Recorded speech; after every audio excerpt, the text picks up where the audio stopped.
Bharat Pakistan DGMO की आज बातचीत से पहले प्रधानमंत्री आवास पर एक बड़ी बैठक इस वक्त चल रही है, जिसमें रक्षा मंत्री राजनाथ सिंह भी मौजूद हैं। तीनों सेना के प्रमुख यहां पर मौजूद हैं पीएम आवास पर। और देखिए सीडीएस अनिल चौहान भी पहुंच चुके हैं। प्रधानमंत्री आवास की बड़ी बैठक चल रही है। इस वक्त की सबसे बड़ी खबर आपको बता रखे हैं। बातचीत होनी है हिंदुस्तान और पाकिस्तान के डीजीएमओ के बीच में। पहले ही जानकारी दी गई थी, लेकिन उससे पहले प्रधानमंत्री आवास पर यह बड़ी बैठक चल रही है, जिसमें रक्षा मंत्री राजनाथ सिंह के साथ साथ तीनों सेना प्रमुख मौजूद हैं। पांडे हमारे साथ इस वक्त हमारे सहयोगी जुड़ चुके हैं। नीरज, क्या अपडेट है? कितनी देर पहले बैठक शुरू हुई है? देखिए प्रत्युष, इस समय बड़ी बैठक शुरू हो गई है प्रधानमंत्री आवास पर। 2 मिनट पहले ही ये बैठक शुरू हुई है। वैसे अभी रक्षा मंत्री राजनाथ सिंह पहुंच चुके हैं, एनएसए अजीत डोभाल पहुंच चुके हैं, सीडीएस अनिल चौहान पहुंच चुके हैं, तीनों सेना के प्रमुख हैं, रॉ चीफ हैं, आईबी चीफ है। दरअसल वही जो कोर कमेटी है जो 29 अप्रैल को बैठी है और लगातार वो फिर बैठकें कर रही है और मीटिंग्स कर रही है, इन सभी विषयों को लेकर एड्रेस कर रही है।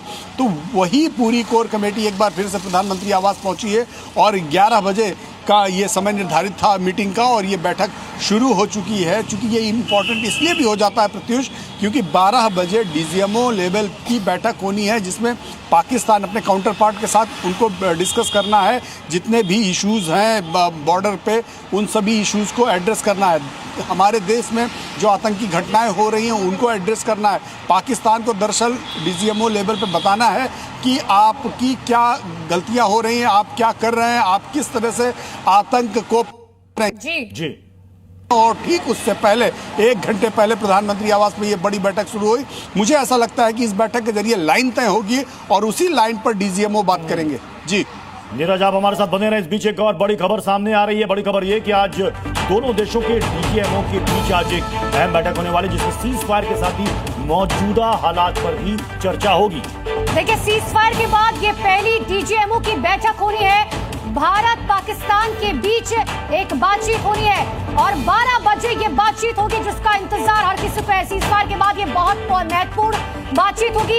एक तरफ प्रधानमंत्री आवास पर ये बैठक चल रही है डीजीएमओ की बातचीत से पहले, और 2 तस्वीरें आपको सामने है। देखिए आज डीजीएमओ की जो बातचीत होनी है, एक तरफ भारत की तरफ से राजीव घई इसकी अध्यक्षता करेंगे, तो पाकिस्तान की तरफ से काशिफ अब्दुल्ला इसकी अध्यक्षता करेंगे। प्रत्युष डीजीएमओ स्तर की बातचीत होगी और 10 तारीख को जो पाकिस्तान की तरफ से गिड़गिड़ाते हुए फोन कॉल आई थी डीजीएमओ की तरफ से कि हम संघर्ष विराम चाहते हैं, हम सीज फायर चाहते हैं, उसके बाद हमने देखा कि शाम 5 बजे के बाद से सीज फायर का ऐलान किया गया, लेकिन फिर भी रात में पाकिस्तान की तरफ से ड्रोन अटैक करने की नाकाम कोशिश की गई। और उसके बाद आज ये टेलीफोनिक बातचीत होनी है दोनों देशों के डीजीएमओ। हमारे साथ 2 खास मेहमान इस वक्त स्टूडियो में मौजूद हैं। Retired colonel Mayank Choubey sir हमारे साथ हैं और साथ ही retired air vice marshal OP Tiwari sir हमारे साथ मौजूद हैं। मयंक सर, एक खाका तो बिल्कुल खींचा जा चुका है, जिसको इस वक्त फाइनल धार दी जा रही है प्रधानमंत्री के आवास पर। क्या वो बात होगी जो पाकिस्तान को सीधे सीधे कहा जाएगा? जी,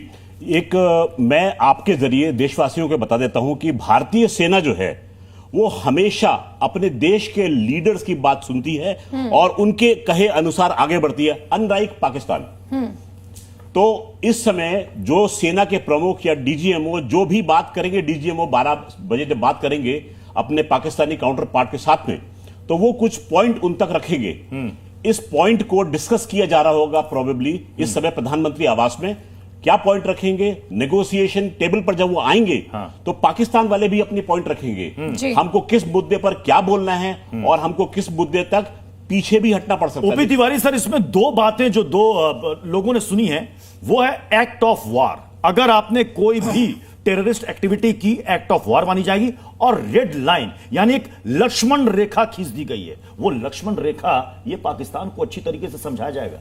हाँ प्रत्युष, बिल्कुल सहमत हूँ। इसका एक तगड़ा इंप्लीकेशन है कि जैसे हमें वर्ल्ड ओपिनियन बनाने की, जनरेट करने की कोई आवश्यकता नहीं होगी। आप कुछ करोगे, हम तुरंत जवाब देंगे। अब देखिए एक इंडिकेशन, एक क्लियर कट इंस्ट्रक्शन दिया हुआ, फौज को एक ऑब्जेक्टिव दिया जाता है और उस ऑब्जेक्टिव को अचीव करने के लिए वेरियस ऑप्शन तैयार किए जाते हैं और उसमें मोस्ट सुटेबल कौन है वो अप्लाई किया जाता है। इसका मतलब वेरी क्लियर है कि हम लोग सारे ऑब्जेक्टिव हम एनालाइज करते हैं और क्या है उसके लिए तैयार रहते हैं। तो भारतीय फौज अब 24 घंटे तैयार रहेगी, तैयार रहती थी, अभी थोड़ा और बढ़ेगी, बिकॉज हम हमेशा तैयार रहते थे कि हमें कौन सा टारगेट डिस्ट्रॉय करना है, ऑलवेज एक पॉलिटिकल विल और पॉलिटिकल बिल्कुल डायरेक्शन की आवश्यकता ये होती बात है। जो है तीनों सेनाओं की तरफ से बड़ी क्लियर कर दी गई है कि भैया हमारी भारतीय सेना पूरी तरीके से तैयार है।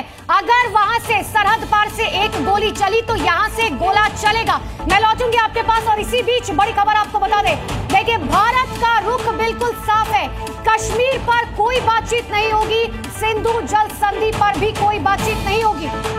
हालांकि ये बातचीत जो होती है वो कूटनीतिक स्तर पर, ये डिप्लोमेटिक बातचीत है। हालांकि इस डीजीएमओ की बैठक में शायद इन मुद्दों पर बातचीत नहीं होगी। यहां पर सीमा पर जो गोलीबारी पाकिस्तान की तरफ से की जाती है या फिर वहां से जो घुसपैठियों को घुसाने की कोशिश की जाती है